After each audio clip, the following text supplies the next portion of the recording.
Alright then gang, so we have this spinner that we created in the last tutorial. Now I want to show you how to create another loader, which is going to be a series of balls bouncing up and down.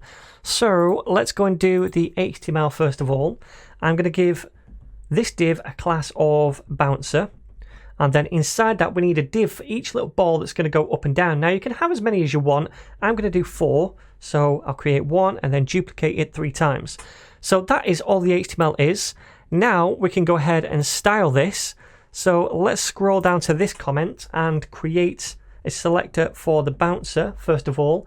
Now I'm going to display this as flex, and the reason I'm doing this is so we can distribute those different balls horizontally equally across the space of this div. So display flex, then justify content, and that is going to be space around, so it spaces the balls equally horizontally. Then I'm going to align items, and that is going to be flex end, and this is in the vertical direction, so they all start at the bottom of the div. The width is going to be 100 pixels, and the height is also going to be 100 pixels. Again, with this one, you can change the values of the things I use. These are not set in stone, and you can customize it however you wish. Okay, so we've styled that. Now let's style the divs inside the bouncer, the balls themselves. So bouncer div, and then we'll give each one a width of 20 pixels and a height of 20 pixels. I'm also going to give this a background color, which is kind of like a blue color, and it's a hex code I've already prepared, 0077FF. So it's this blue color right here. Then after that, I want to give this a border radius so that it's circular and not square. So that border radius is 50%, and if we do that, it makes it full circles. So let's save this and preview, and now we can see 4 balls right here.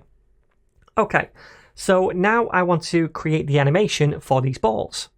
Okay, so to do that, we need to go and do another keyframes animation. So at keyframes, and I'm going to call this bouncer, and this time I'm going to use, instead of 0%, 50% and 100%, I'm going to use from and to, and that's because there's only 2 states of this animation, a beginning and an end. There's no in between. So I'm going to say use a transform here to translate in the Y direction, because that's what we're animating, and to begin with by 0. Remember, the Y direction is up and down, and we want the ball to go up and down. So let's duplicate that, change this to 2, and this time I want this to be minus 100 pixels. And that means it's going to go upwards 100 pixels, right? Because it's minus. If it was plus, it would go down. So at the minute, this animation is just going to move the ball upwards. I know it needs to come back down again, but we're not going to control that from the keyframes. We're going to control that from the animation property later on. So now we want to apply this animation to this thing right here. So let me do that. So animation, and then I'm going to say this is bouncer. It's going to be 0.5 seconds, so quite quick. And then we could say ease if we wanted to for the function instead of linear, and then infinite, and that'll do for now. So if I save this, check this out, we can see it just goes up, right? Now I also want it to come back down. It does come back down, but it doesn't animate back down. It just flicks back to the initial position and keeps on repeating. So I want it to fall back down instead, and to do that, after infinite we can say alternate. Now what this does is it keeps it going infinitely, but once it's done the animation, then it comes back down through the animation the opposite way, the alternate way, and then it repeats. It goes up and then down. So it's going to go back and forth, and animate between these 2 states. So now if I show you this, we can see it's kind of like a bounce. Now that bounce is not perfect yet, so I think that's to do with this easing function right here. Now instead of using a built-in easing function, I'm going to use a different custom one, which is a cubic Bezier, I think I pronounced that correctly, function right here, and we're just passing some values. Now I've already worked these out, so I'm just going to copy and paste them in, and we can do this to create an easing function. And if you want to play around with these cubic Bezier curves, then you can do by going to this website right here. I'll leave the link to this down below, and you can see this is the graph. So currently the ease one which is what we're using, looks like this. And if I press go, you can see the ease animation right here. That's what it looks like.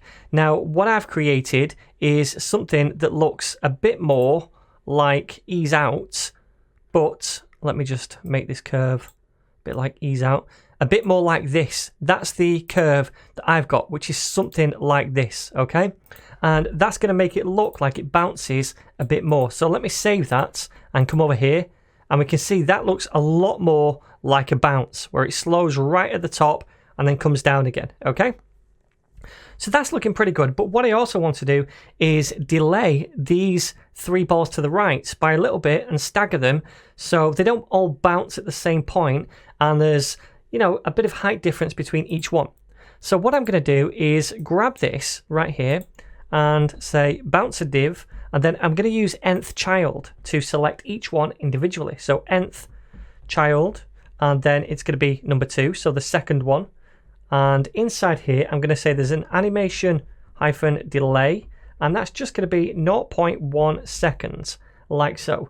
Now, if I save this, notice the second one, there's a little bit of a delay, and we're going to do that with each one now. So let me copy this and paste it down here a few times. And here we're going to look for the third child and then the fourth one. We're going to stagger this by 0.2 seconds and then 0.3. Save that. And that looks nicer. So they go one after another now. Now there's one more thing I want to do, and that is just to change the shade of blue, or rather we'll do this using the opacity.